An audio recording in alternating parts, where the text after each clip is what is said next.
Nesse slide, então, nós vamos discutir colisões, tá? Sempre lembrando que nós vamos estar, né, analisando o princípio da conservação da energia e o princípio da conservação da quantidade de movimento, tá?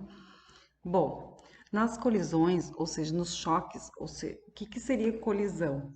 Por exemplo, quando dois carros, né, se envolvem num acidente. Isso é uma colisão, é um choque.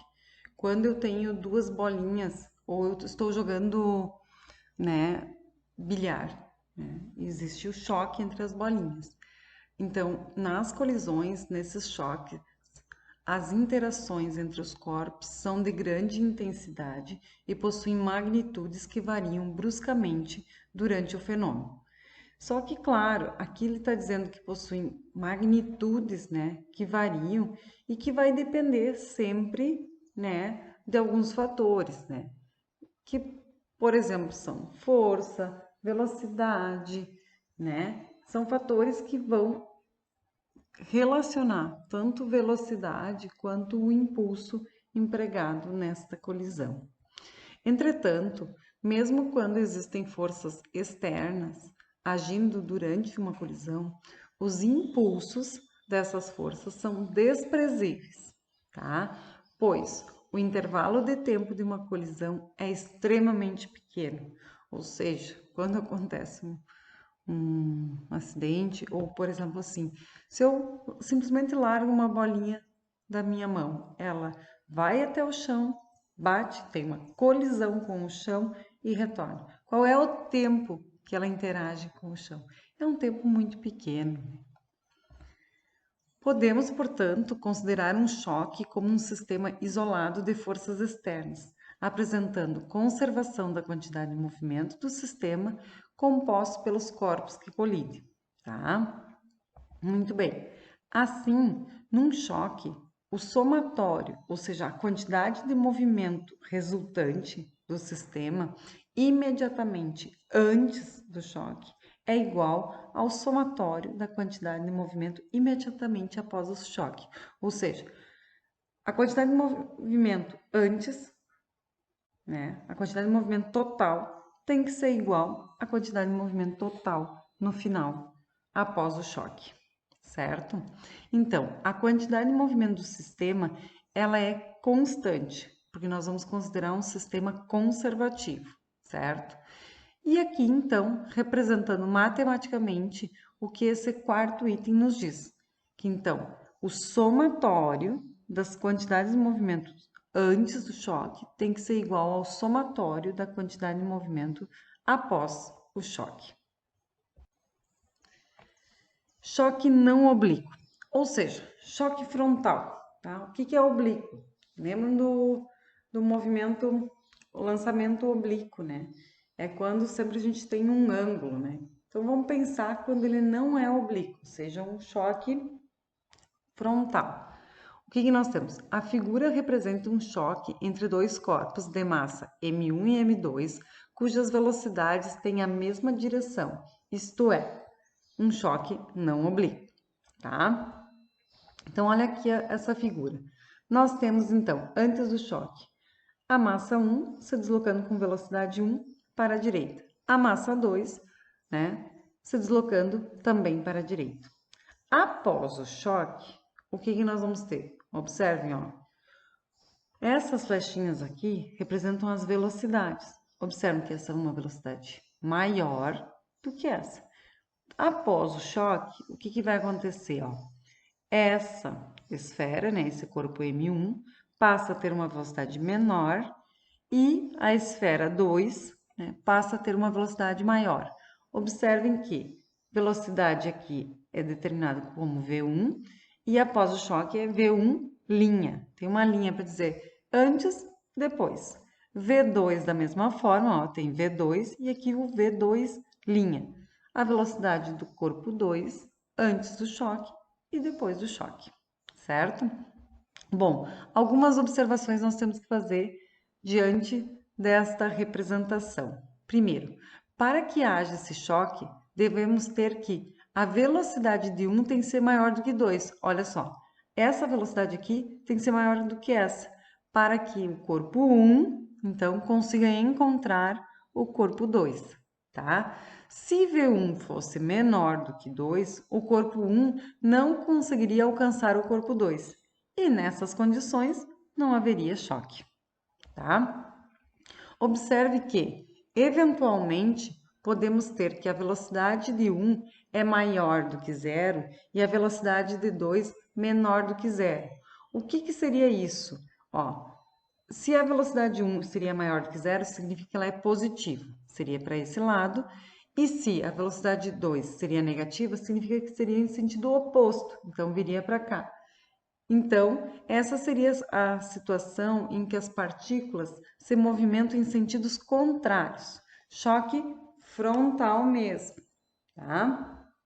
Bom, após o choque, devemos ter que o V2', ou seja, a velocidade 2 do corpo 2 após o choque, é maior do que a velocidade do corpo 1 após o choque.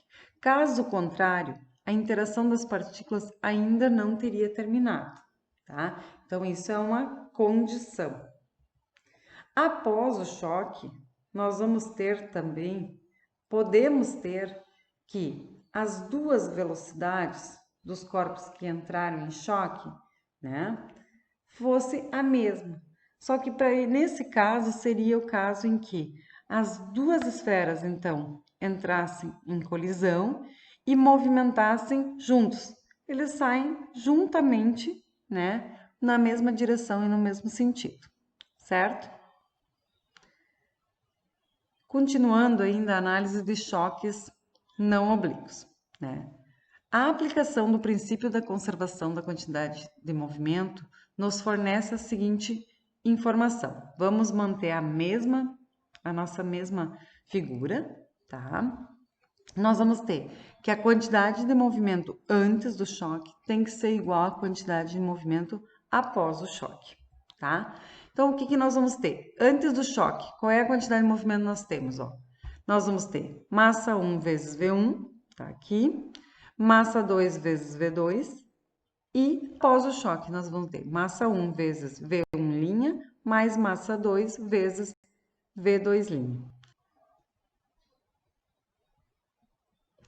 A classificação dos choques, né, ela pode ocorrer da seguinte forma. Nós podemos, né, levar em consideração a energia cinética do sistema constituído pelos corpos que se chocam. Assim nós temos. Num choque elástico. O que é um choque elástico? Olha só, nós temos vários choque elástico. O que seria um choque perfeitamente elástico? Seria o choque em que, por exemplo, eu largo uma bolinha da minha mão, ela bate no chão e retorna na altura da minha mão. Ou seja, a energia cinética inicial tem que ser igual à energia cinética final. Choque inelástico. Imaginem que a minha bolinha agora é uma bolinha de barro, tá? O que vai acontecer? Eu simplesmente solto essa bolinha de barro e ela, ao invés de picar, ela se deforma. Esse seria um exemplo, né, extremo. Seria o choque perfeitamente ou totalmente inelástico. O que acontece nesse choque? Quando os corpos, né, permanecem unidos, que seria o caso de duas bolinhas de bilhar bater e saírem juntas, né? Ou ter um acidente de carro em que elas batem e vão juntas, né? E nesse caso, né, ocorre a dissipação máxima da energia, ou seja, perda total de energia. E o choque inelástico, o intermediário, ele não é totalmente elástico, ou seja, a energia não se transforma totalmente uma na outra e também não se perde toda a energia. O que acontece é que as energias cinéticas são diferentes antes e depois do choque. Então, existem perdas, tá? Em sua maioria, os choques são inelásticos. Eles pertencem a esse daqui. Porém, nós vamos resolver os exercícios de acordo com o que ele nos traz. Bom, nós também temos o chamado coeficiente de restituição, né? O que é o coeficiente de restituição? Ele vai me dizer, então, qual é a porcentagem, né, que eu vou ter de perda de energia, na verdade, do meu sistema. Então, o que nós vamos considerar? A fase que antecede o choque, então, ou seja, antes do choque, é chamada de aproximação. Então, nós vamos ter a aproximação e após o choque nós vamos ter o que a gente chama de afastamento, tá? Por quê? Uma maneira prática de se classificar um choque consiste em tomar por base a velocidade relativa de afastamento após e a velocidade relativa de aproximação antes do choque. Então, nós temos, o que é velocidade relativa? Imagine o seguinte, que eu tenho um corpo andando para a direita, com 2 metros por segundo, e outro também indo para a direita, mas com 1 metro por segundo. Qual é a velocidade relativa?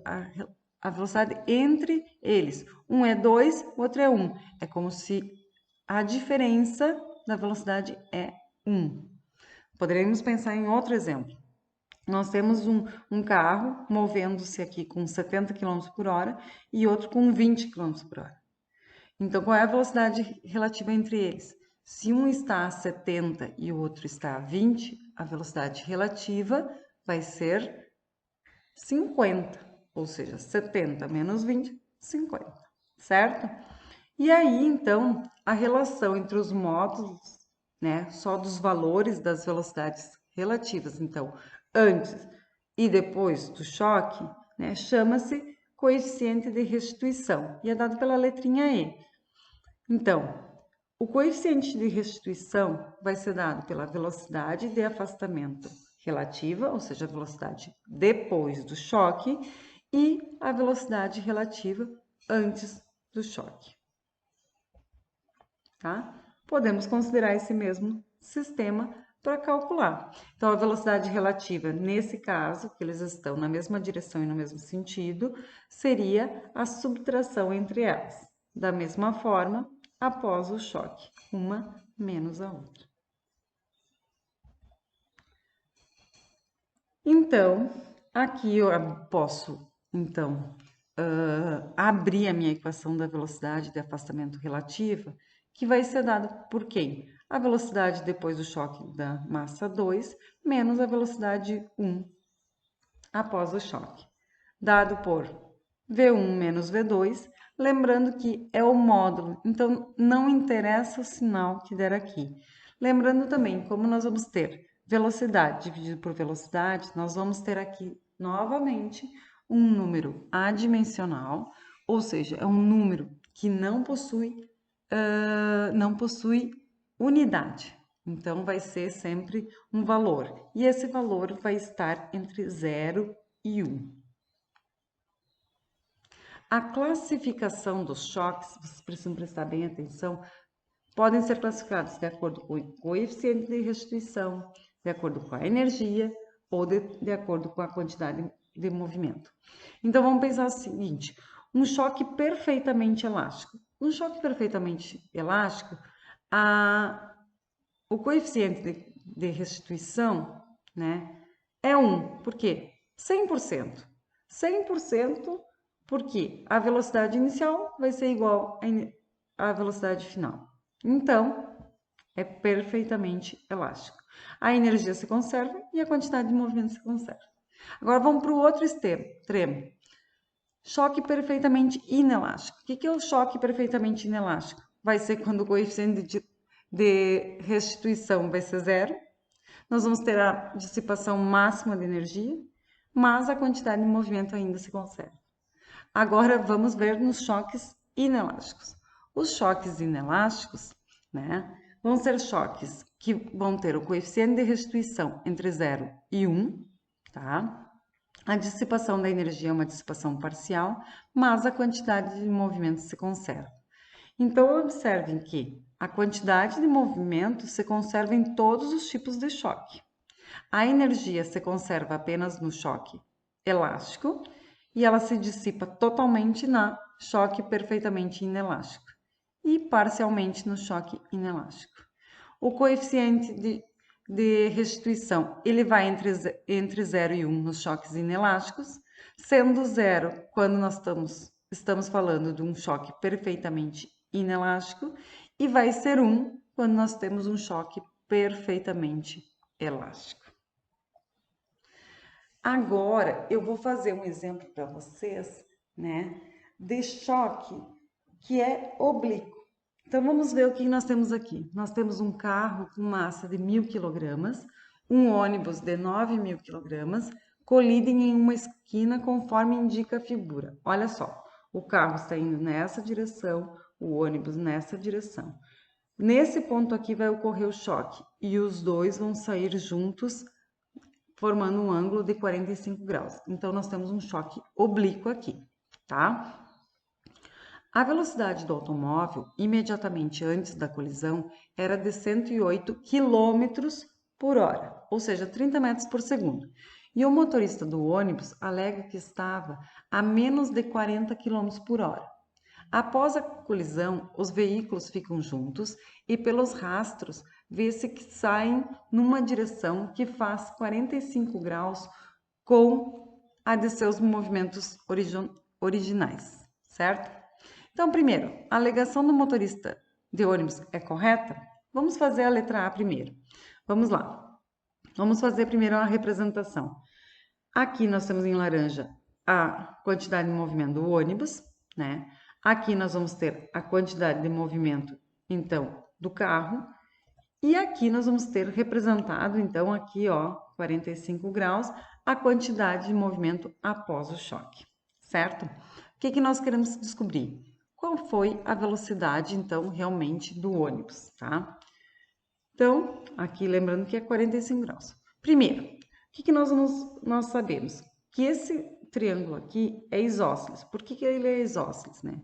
Porque ele possui dois lados iguais, que é a quantidade de movimento do ônibus é igual à quantidade de movimento do carro, porque nós temos aqui um ângulo de 45 graus, tá? Devido a isso, né, eu posso alegar que a quantidade de movimento do carro tem que ser igual à quantidade de movimento do ônibus, tá? Quem é a quantidade de movimento do carro? É a massa do carro, a velocidade do carro, e a quantidade de movimento do ônibus é a massa do ônibus vezes a velocidade do ônibus. Substituindo os valores, ó, a massa do carro é 1.000, a velocidade do carro é 30 e a massa do ônibus é 9.000. Qual é a velocidade do ônibus? Vai ser 30.000 igual a 9.000 vezes V0, a velocidade do ônibus. Lembrando que, né, esse 9.000 está multiplicando, vai passar para cá, dividindo. Então, 30.000 dividido por 9.000, nós vamos ter que a velocidade, então, do ônibus é de 3,33 metros por segundo. O que o motorista alega? Que o ônibus estava a menos de 40 km por hora. Então, vamos transformar para km por hora para estar na unidade e poder comparar. Para passar de metros por segundo para km por hora, nós precisamos multiplicar por 3,6, tá? Então, nós vamos ter que a velocidade do ônibus, né, é quase 12 km por hora. Se o motorista, né, disse que ele estava com uma velocidade menor do que 40 km por hora, e nós calculamos e encontramos que a velocidade do ônibus é em torno de 12 km por hora, significa que a afirmação do motorista está correta, certo? Agora vamos fazer a letra B. Na letra B, o exercício pede qual era a velocidade do conjunto formado pelos dois veículos logo após a colisão, tá? Então vamos lá, vamos fazer a letra B. Vamos voltar com a nossa representação, que é a representação da quantidade de movimento, então, do ônibus antes do choque, do carro antes do choque e a quantidade de movimento após o choque, porque após o choque os dois andam juntos. O que nós vamos fazer? Nós vamos usar a equação do triângulo, porque o que nós queremos? Nós queremos saber qual é a quantidade de movimento após o choque. porque é após o choque que nós vamos ter, né? Então, assim, a quantidade de movimento do carro, né? Nós vamos utilizar aqui, então, que a quantidade de movimento após o choque é igual à quantidade de movimento do ônibus mais a quantidade de movimento do carro ao quadrado, tá? Usando o triângulo aqui para saber qual é o valor da quantidade de movimento, certo? Bom, a quantidade de movimento do carro vai ser a massa do carro vezes a velocidade do carro. A massa do carro era de 1.000 kg, a velocidade do carro naquele instante era de 30 metros por segundo.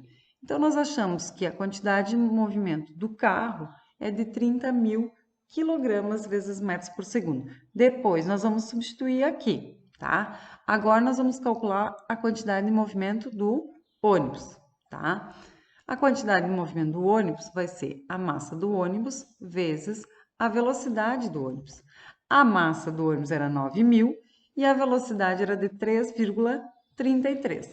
Então, nós temos que a quantidade de movimento do ônibus é de em torno de 29.970 kg vezes metros por segundo. Lembram que a gente utilizou na letra A que a quantidade de movimento do ônibus é igual à do carro? Então, aqui, como eu não utilizei todas as casas após a vírgula, a gente consegue comprovar que é o mesmo valor, tá? Então, agora vamos calcular qual foi a quantidade de movimento após o choque, tá? Ó, a quantidade de movimento após o choque é a massa do carro mais a do ônibus. Por quê? Ocorreu o choque e os dois estão andando junto. Agora, o meu sistema antes do choque é um sistema de duas partículas, o ônibus e o carro. Após o choque, nós temos uma única partícula, ou seja, eu somo a massa do carro e do ônibus e multiplico pela velocidade, certo? Então, o que eu vou ter? Vou ter 1.000 mais 9.000 vezes essa velocidade que eu quero descobrir o valor. Nós vamos ter que a quantidade de movimento após o choque é de 10.000 vezes a velocidade. Vamos substituir agora isso daqui nesta equação do triângulo. Então, nós vamos ter 10.000 vezes v ao quadrado, 30.000 ao quadrado, mais 30.000 ao quadrado. Ou seja, aqui eu simplifiquei, né? E eu coloquei o valor aproximado de 30.000. Por quê? Porque eu sei que os dois são iguais e só não deu igual porque eu não usei o número de casas depois da vírgula que eu precisaria, tá? Então, 10.000 ao quadrado vezes v ao quadrado igual a 900 milhões mais 900 milhões, tá? Então, vou ter esses valores enormes, né? E esse valor que está multiplicando o v ao quadrado, né, vai passar dividindo. Então, ou seja, eu tenho 3, 6, 7, 8. 3, 6, 7, 8. Tu vai simplificar 8 zeros. Então, eu vou ter que a velocidade ao quadrado após o choque é igual a 18. Ou seja, a minha velocidade após o choque é de 4,24 metros por segundo. Essa é a minha velocidade após o choque em que o ônibus e o carro andam juntos. Agora, vamos fazer a letra C. A letra C, então, pergunta: qual foi o percentual de energia cinética dissipada durante o choque? Bom, para calcular o quanto que ele perdeu de energia cinética, o que nós vamos ter que fazer? Calcular a energia cinética antes da colisão, né? E a energia cinética depois da colisão. Então, a energia cinética antes da colisão vai ser a energia cinética do carro mais a energia cinética do ônibus, tá?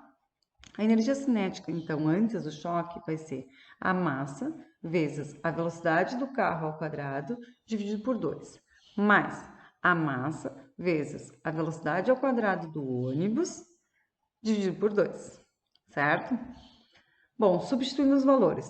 A massa do carro é 1.000, a velocidade do carro é 30 ao quadrado, dividido por 2, mais a massa do carro antes da colisão é de 9.000, vezes a velocidade, que é 3,33 ao quadrado, dividido por 2. Substituindo os valores, né, nós vamos ter 1.000 vezes 900 dividido por 2, mais 9.000 vezes 11,089 dividido por 2, né? E isso vai me dar os valores de 450.000 mais 49.900,5. Então, isso vai me dar que a energia cinética antes do choque é de 499.000,5 joules. Agora, nós vamos calcular a energia cinética após o choque. Após o choque, o que nós vamos ter? A energia cinética é dada pela massa, que agora, após o choque, eles estão juntas, então é a soma das massas, vezes a velocidade ao quadrado, dividido por 2.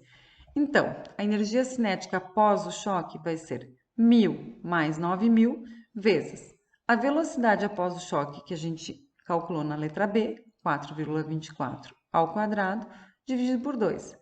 Então, a energia cinética após o choque vai ser 10.000 vezes 17,97 dividido por 2.